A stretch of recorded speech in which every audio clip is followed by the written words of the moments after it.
ಕಾಪು ತಾಲೂಕಿನ ಉಚ್ಚಿಲಪೇಟೆಯಲ್ಲಿರುವ blue waves apartment ಅವ್ಯವಸ್ಥೆ ಆಕಾರದಿಂದ ಕೂಡಿದ್ದು ಇಡೀ ಉಚ್ಚಿಲ ಪರಿಸರಕ್ಕೆ ರೋಗ ಭೀತಿ ಎದುರಿಸುವಂತೆ ಮಾಡಿದೆ. ಇದೀಗ ಅಪಾರ್ಟ್ಮೆಂಟ್ ಅದರ ಸುತ್ತಮುತ್ತ ಆಗಿರುವಂತಹ ಅವ್ಯವಸ್ಥೆ ಬಗ್ಗೆ ಶಾಸಕರಿಗೂ ದೂರಿದ್ದ ಹಿನ್ನೆಲೆಯಲ್ಲಿ ಕಾಪು ಶಾಸಕ ಲಾಲಾಜಿ ಆರ್ಮೆಂಡನ್ ಅಧಿಕಾರಿಗಳ ಜೊತೆ ಭೇಟಿ ನೀಡಿದರು. ಈ ಸಂದರ್ಭ ಕಸ ವಿಲೇವಾರಿ, ನೀರಿನ ಅವ್ಯವಸ್ಥೆ ಬಗ್ಗೆ ಪರಿಶೀಲನೆ ನಡೆಸಿದರು.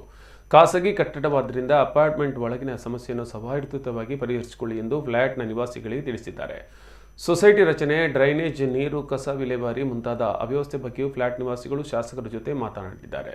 ಸಂಬಂಧಪಟ್ಟವರ ಜೊತೆ ತಾನು ಮಾತನಾಡುವುದಾಗಿ ಶಾಸಕರು ಈ ಸಂದರ್ಭ ಭರವಸೆ ನೀಡಿದ್ದಾರೆ. ಅಲ್ಲದೆ ಅಪಾರ್ಟ್ಮೆಂಟ್ನಲ್ಲಿ 4 ಮಹಡಿಗಳಿಗಷ್ಟೇ ಅನುಮತಿಯನ್ನ ನೀಡಿದ್ದು ಉಳಿದಂತೆ 2 ಅಂತಸ್ತಿಗೆ ಯಾವುದೇ ಲೈಸೆನ್ಸ್ ಇಲ್ಲ ಎನ್ನುವುದನ್ನು ಗಮನಕ್ಕೆ ತಂದಿದ್ದಾರೆ.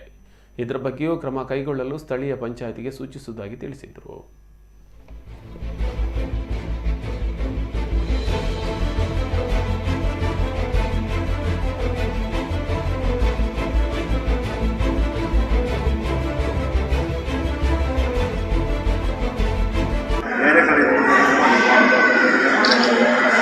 ಎಲ್ಲ ಕಡೆ ಸೊಸೈಟಿ